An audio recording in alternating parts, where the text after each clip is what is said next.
What I'd like for you to do right now, I want you to think about your dream, because I'm in a room full of dreamers. Think about your dream right now. I want you to think about it and envision it. Now, ladies and gentlemen, let me share something with you.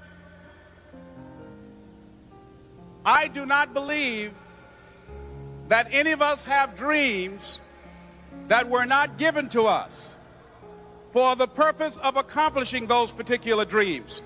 And I want to share something with you that has changed my life.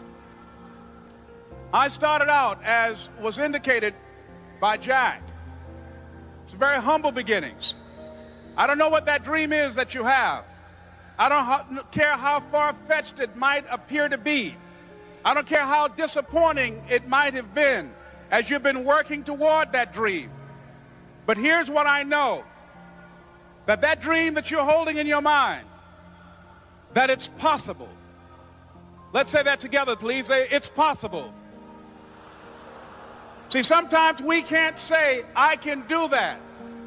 But what we can say, that it's possible that I can have my dream as we run toward it, as we work on it day in and day out. No one, ladies and gentlemen, could have convinced me when I started out just over 6 years ago, working on my dream. And I want you to think about whatever your dream is, because I was willing to take a chance. And most people won't do that. Most of the people that you talk to try and bring them into the business, these are not risk takers. Most people have done all that they're ever going to do. They raise a family, they earn a living, and then they die. But people who are running toward their dreams, life has a special kind of meaning. And here's what I will share with you, that in the process of working on your dreams, you are going to incur a lot of disappointment, a lot of failure, a lot of pain, a lot of setbacks, a lot of defeats. But in the process of doing that, you will discover some things about yourself that you don't know right now. What you will realize is that you have greatness within you. What you'll realize is that you're more powerful than you can ever begin to imagine. What you will realize is that you're greater than your circumstances, that you don't have to go through life being a victim. As Jack indicated, I was born in Miami, Florida, in an area called Liberty City, in an abandoned building on a hard linoleum floor with my twin brother. We were 6 weeks of age. We were adopted.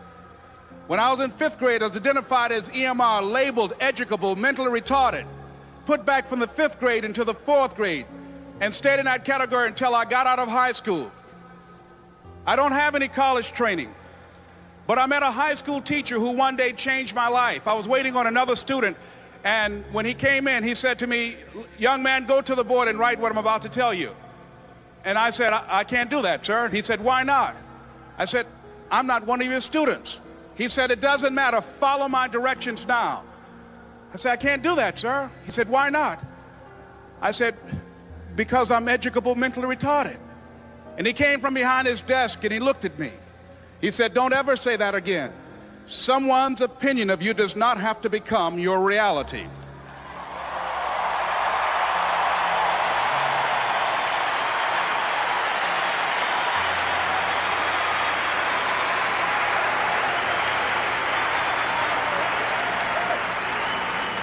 And that man, Mr. Leroy Washington, did something for me. He started planting seeds in my mind that enabled me to begin to dream, as Dexter has been doing for you. And ladies and gentlemen, I started working on my dream. And most people don't work on their dreams. Why?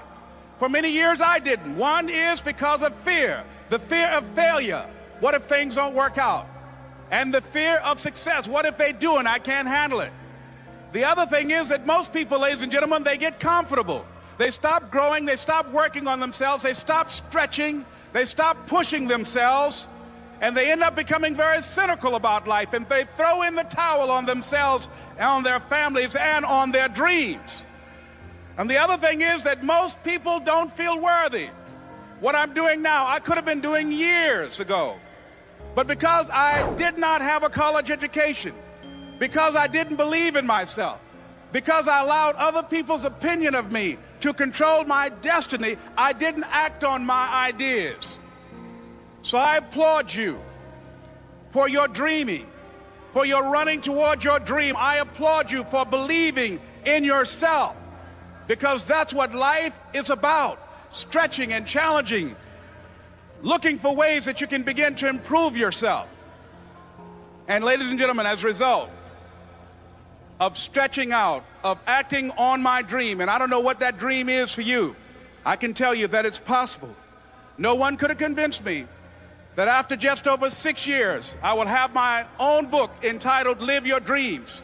Just over 6 years, I would have 5 specials on public television. Just over 6 years, I've done motivational speaking for AT&T, Procter & Gamble, McDonald's Corporation, Xerox, IBM. Just over 6 years. I will now have my own talk show that will premiere on Monday, Labor Day. I'm saying to you, your dream is possible. Your dream is possible.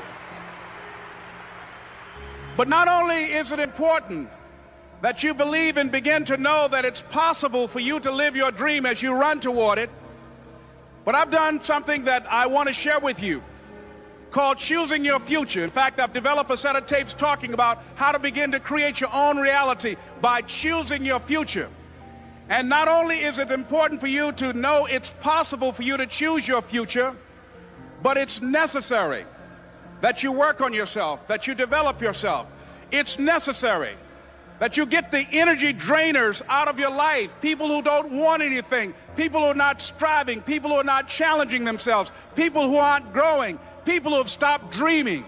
It's necessary that you align yourself with people and attract people into your business who are hungry, people who are unstoppable and unreasonable, people who are refusing to leave life just as it is and who want more. My mother used to say, birds of a feather flock together. If you run around with losers, you will end up a loser. It's necessary that you get the losers out of your life if you want to live your dream.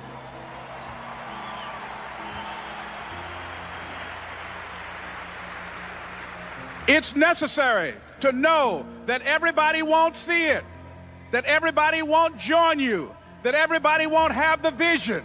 It's necessary to know that a lot of people like to complain, but they don't want to do anything about their situation, that you are an uncommon breed. You know, you have to know within yourself that I can do this. Even if no one else sees it for me, I must see it for myself. That's necessary. It's also, ladies and gentlemen, necessary that you be creative when you're working on your ideas, that you understand the importance of changing up, of readjusting your strategies. Many times we can have a great idea, but if you're not advancing it in the right way and things don't happen, you become discouraged and think the idea doesn't work. No, that's not true. It's necessary that we become creative. I remember when I was in New York walking down the street, and a guy approached me and said, "Hey, mister, can I shine your shoes?" And I said, "No, I'm in a hurry. I don't have time." I kept walking. Someone else said, "Hey, man, your shoes look clutty. May I shine your shoes?" I said, "No, I don't have time. I'm sorry, I'm busy." And I was walking fast, and many people solicited me for my business. And then finally, a young man stepped in front of me, and he said, "Excuse me." And he started counting, 97, 98, 99, 100. He said, "Sir?" I said, "Yes." He said, "Come here, please." I said, "What is it?" He said, "Today is my birthday. And every year, just to thank God for another year of life, the 100th person who passes my shoe shine stand, I offer them a free shoe shine. Would you give me the honors?" I said, "Why, sure." I got up on the shoe shine stand, George, and I sat there, and he shined my shoes diligently. And when I got down, I looked at them, they were sparkling. And I was walking away, and I said, "Thank you." And I stopped, I said, "Excuse me, but how much do you usually charge?" He said, "Only $2. I said, "I tell you what, today's your birthday. Here's $5, keep the change." He said, "Thank you." As I was walking away, looking in the opposite direction at other people coming, he started counting again. 97, 98, 99, 100.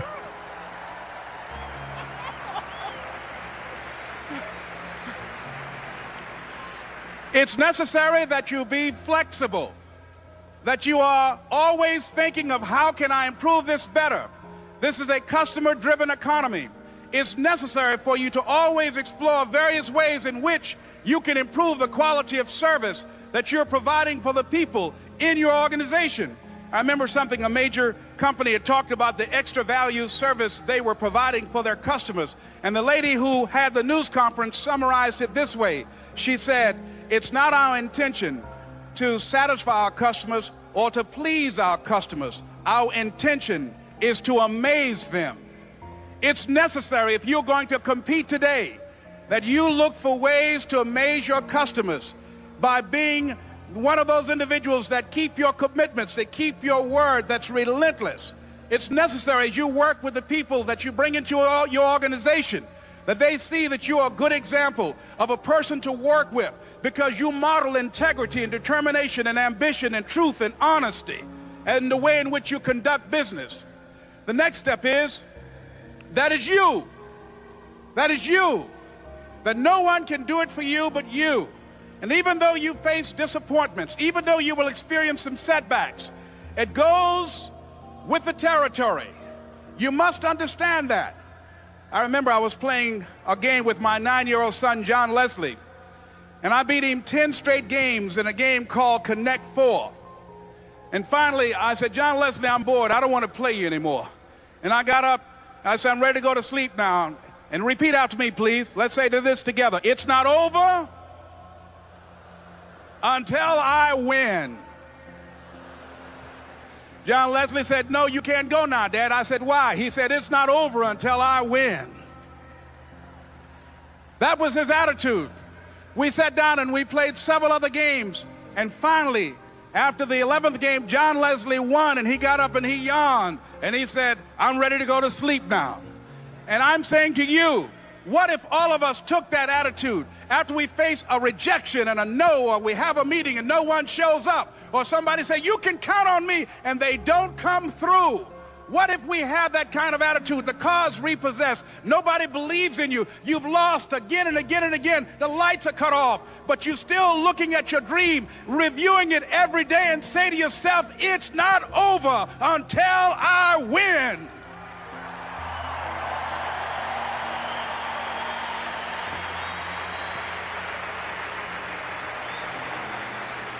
Life will yield to you. Now here's the next step. Repeat after me, please. It's possible. I can live my dream. It's necessary. I work on myself. Surround myself with winners. Become creative. It's me. I've got to make it happen. It's not over until I win.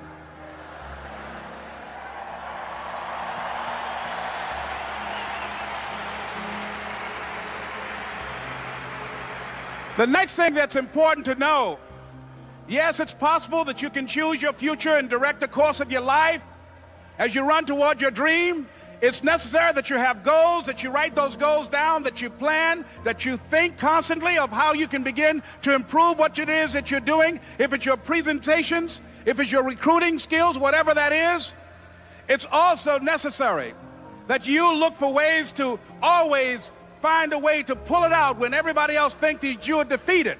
That you've got to take personal responsibility to know that in order to become successful, you've got to make it your personal business to do it. But the next thing, ladies and gentlemen, I want to share with you that some of you already know that it's hard. It's not easy. It's hard changing your life.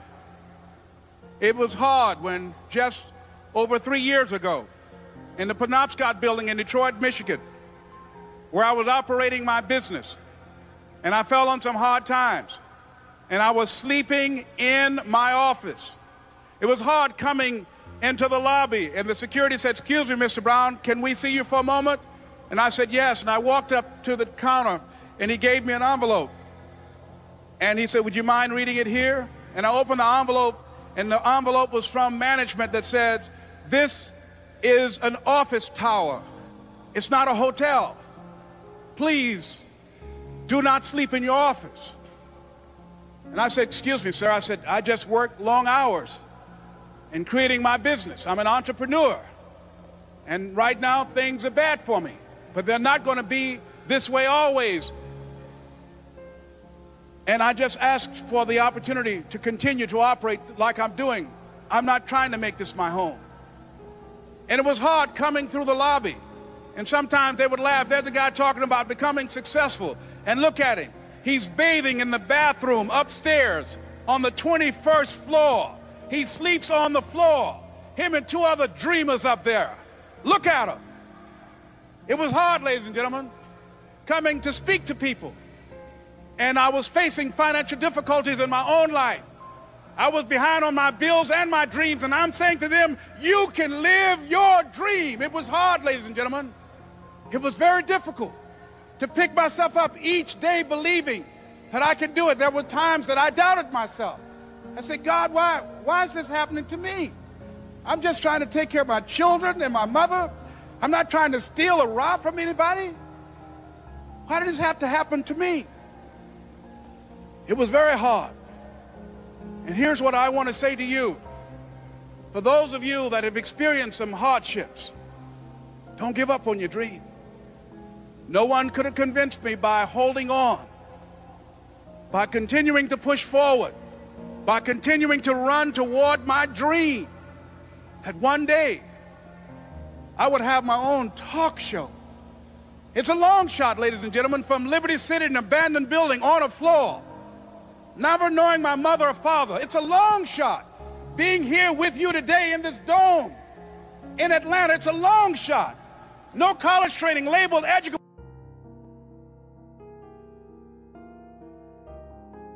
mentally retarded, but I kept running toward my dream.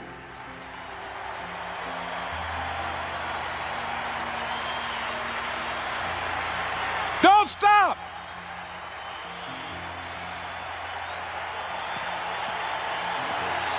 Don't stop.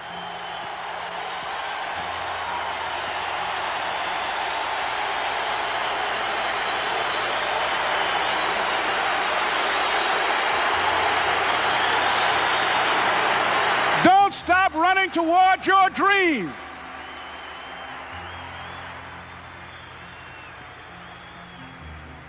It's very important as you hold on to that dream. There are moments when you're going to doubt yourself. There are rough times are going to come, but they have not come to stay. They have come to pass. It's very important for you to know that. Don't say I'm having a bad day. Say I'm having a character building day.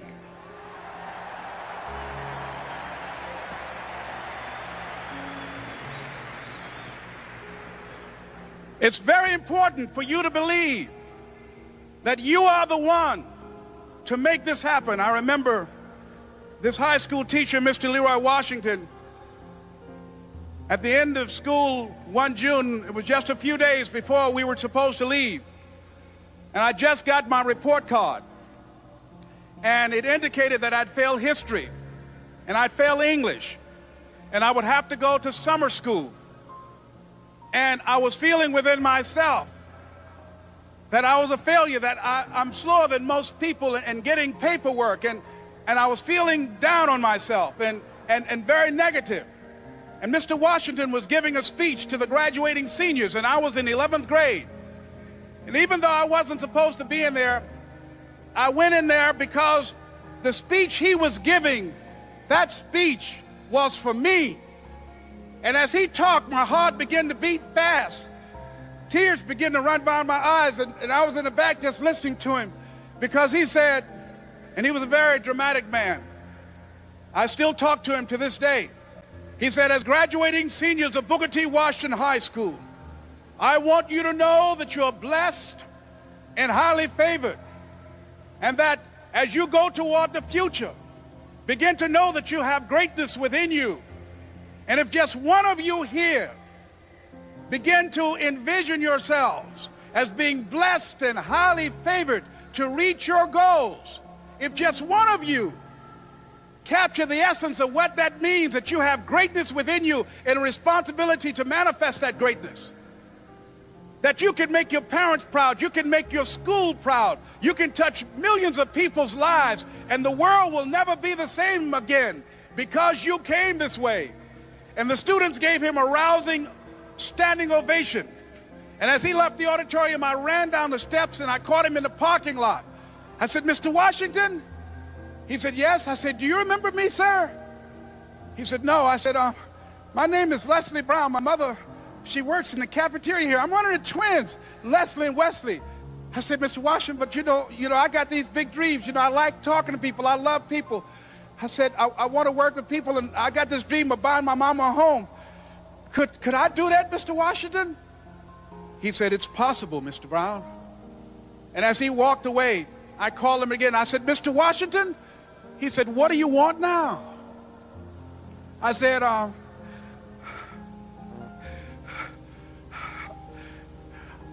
the one, sir. I said, I'm the one. You remember me, sir. I'm Miss Mamie Brown's boy. I'm the one. I'm the one.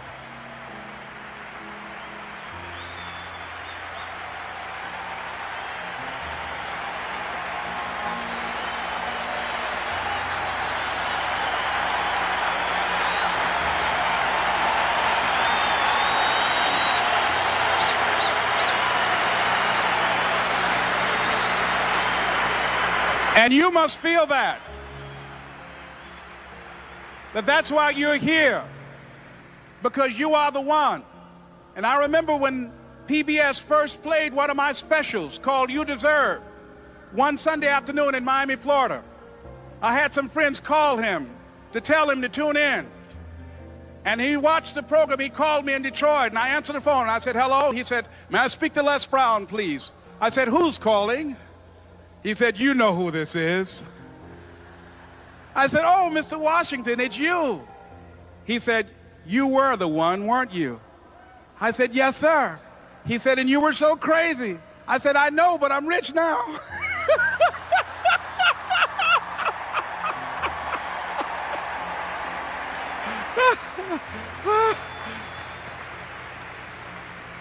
Ladies and gentlemen, it's not going to be easy. It was hard laying on the floor of the Penobscot building, looking out of the window, daydreaming, saying, Les, can you do this? Can you make this happen?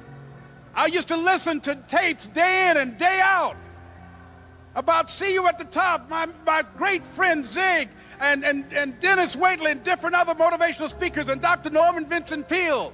And Dexter saying, don't let nobody steal your dream. I used to ask myself, can I do this? And something said within me, you're the one.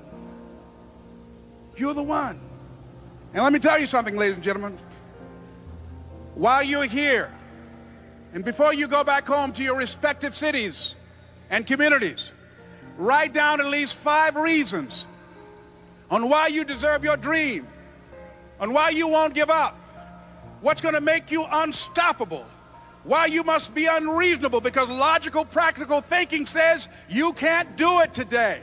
But if you want to produce unreasonable results in your life, like living your dream and taking charge of your destiny, you've got to be an unreasonable person.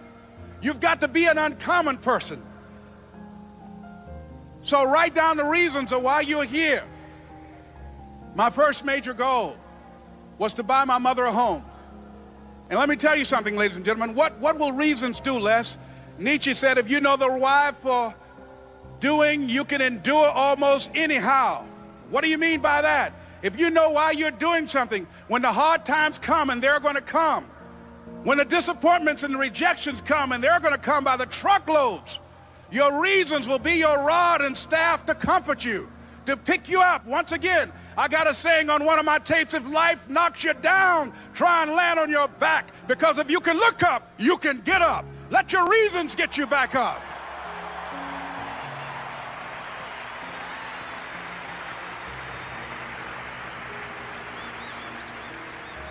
I remember when I bought the home for my mother, and she came out of the car. When I opened the door, I said, Mom, I think I know these people in this house.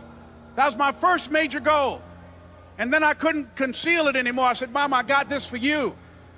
And as she went from room to room, looking at the house and saying, thank you, Jesus. Thank you, Lord. No one ever could have convinced me that this could have happened to me. And she looked at me and she said, Leslie, And you caused me so much problems as a boy. You were always into stuff. She said, no one could have convinced me that day when I walked in that house and this lady was holding you and your brother. And she said, ma'am, I want you to promise me 2 things. And she said, what is it? She says, 1, promise me that you won't separate them. She said, I want them raised together. I want them to know each other. I got pregnant while my husband was away in the war, and I can't keep them. Promise me that you won't separate them. She said, I promise I won't. I've never had children. I promise I won't separate them. And she said, promise me that you'll never tell them about who I am, because if my husband ever found out, he would kill me. She said, I promise. And she said that she gave them to us, and she kind of cried, and she was walking out the door, and she looked at my adopted mother. She said, remember, don't you separate them. She said, I swear to God, I won't. I won't separate them. I'll keep them together. And she said, as I held y'all in my arms, I never had any children of my own. I didn't know how I was going to do it, but I knew with the help of God, I will do it. And ladies and gentlemen, my mother had a dream of having children and raising us. She didn't know how she was going to do it. You're going to be just like that. And some of you are already there. Well, you don't know how you're going to make this happen, but you just feel within yourself some way, somehow, with the help of God, I'm going to make it happen. Repeat after me, please. No matter how bad it is or how bad it gets, I'm going to make it. I'm going to make it. Shake somebody's hand on your right and left and say, you got the right stuff.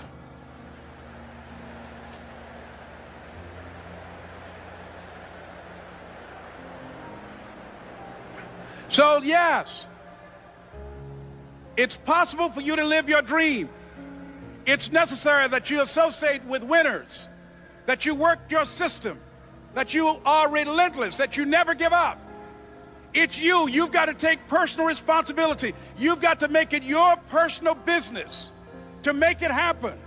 And you've got to resolve within yourself that I can do this, that it's hard, but you've got to say, I'm the one. I'm the one to make this happen. I'm the one to become successful in this business. As you work to help other people to become successful, that feeds your success. But you know it's going to be hard, but find out what will make it worth it for you. I told Mr. Washington I wanted to become a disc jockey. Someone asked me to tell this story. And he said, Les Brown, he said, if you want to do anything worthwhile in life, you've got to be hungry. And so I started working to develop myself. He said, I want you to practice every day being a disc jockey. I said, but I don't have any job now. He said, it doesn't matter. He said that it's better to be prepared for an opportunity and not have one than to have an opportunity and not be prepared. So every day I was working to develop myself. And that's what you must do. And as I was working to develop myself, I applied for a job as a disc jockey, WMB, on Miami Beach. I went to a guy named Milton Butterball. I said, how you doing, Mr. Butterball? I'd like to get a job as a disc jockey. He looked at me, he said, you have any broadcast background? I said, no, sir, I don't. You have any journalism background? I said, no, sir, I don't. He said, we don't have any jobs available. I said, yes, sir. I went back to Mr. Washington and I told him, he said, don't take it personally. He said, most people are so negative, they will have to say no 7 times before they say yes. He said, go back again. So I went back again. I said, how you doing, Mr. Butterball? My name is Les Brown. He said, I know what your name is. What do you want? I said, I'd like to know whether or not you have any jobs as a disc jockey, sir. He said, didn't I just tell you yesterday we didn't have any jobs? I said, yes, sir, but I know whether or not somebody got laid off or somebody was fired, sir. He said, no one was laid off or fired. Now get on out of here. I came back the next day. Hello, Mr. Butterball, how are you? He said, fine, what do you want now? I said, I'd like to know whether or not you got any jobs, sir. Didn't I tell you the last 2 days we didn't have any jobs? I said, yes, sir, but I don't know whether or not somebody got sick or somebody died, sir. He said, no one got sick or died. Now don't come back here and throw me out again. I came back the next day like I was seeing him for the first time. I said, hello, Mr. Butterball, how are you? He looked at me with rage. He said, go get me some coffee. I said, yes, sir.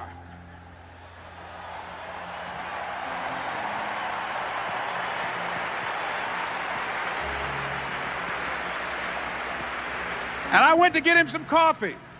After a while, I would get their lunch and dinner, and I would go in the control rooms and take the disc jockeys their food, and I would not leave until they would ask me to leave. Then they started trusting me to pick up entertainers that came to town. Entertainers like the Four Tops and the Temptations and Diana Ross and the Supremes. I would drive them all over Miami Beach in the disc jockeys' big long Cadillacs. I didn't have any driver's license, but I was driving like I had some.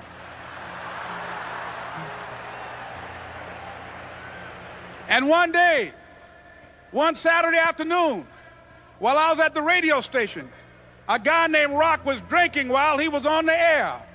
I was the only one there, looking at him through the control room windows, walking back and forth, young, ready, and hungry. I was saying, drink, Rock, drink. Drink, Rock. I'd have gone to get him some more if he'd asked me to. Pretty soon the phone rang, and it was the general manager. And I answered the phone. I said, hello? He said, Les, this is Mr. Klein. I said, I know. He said, Rock can't finish his program. I said, I know. He said, would you call one of the other DJs in? I said, yes, sir. I hung the phone up. I said, now he must think I'm crazy. I called my mom and my girlfriend, Cassandra. I said, y'all turn up the radio and come out on the front porch. I'm about to come on the air.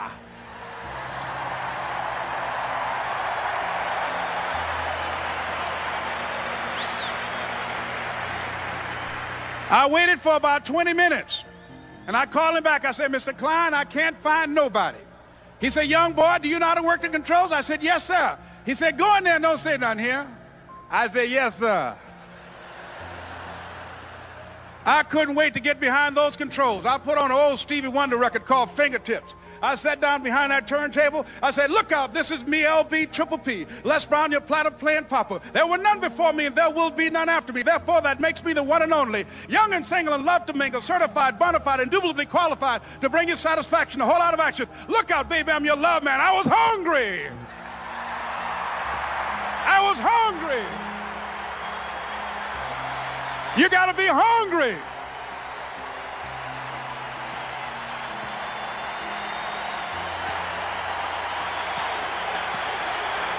You got to be hungry.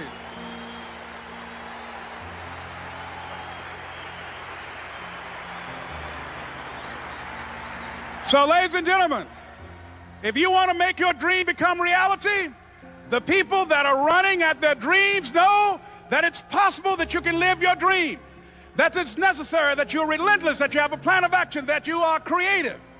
The people that are living their dream are finding winners to attach themselves to. The people that are living their dreams are the people that know that if it's going to happen, it's up to them. And they're resolving within themselves, it's not over until I win. The people that are running after their dream know they're going to have hard times. They keep on running because they're saying within themselves, I'm the one, no matter how bad it is or how bad it gets, I'm going to make it. The people that are running after their dreams are the people that are hungry. Shake somebody's hand on your right and left and say, you got to be hungry.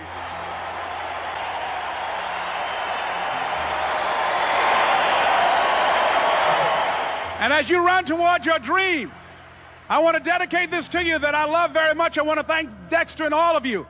It's something that I'm known by.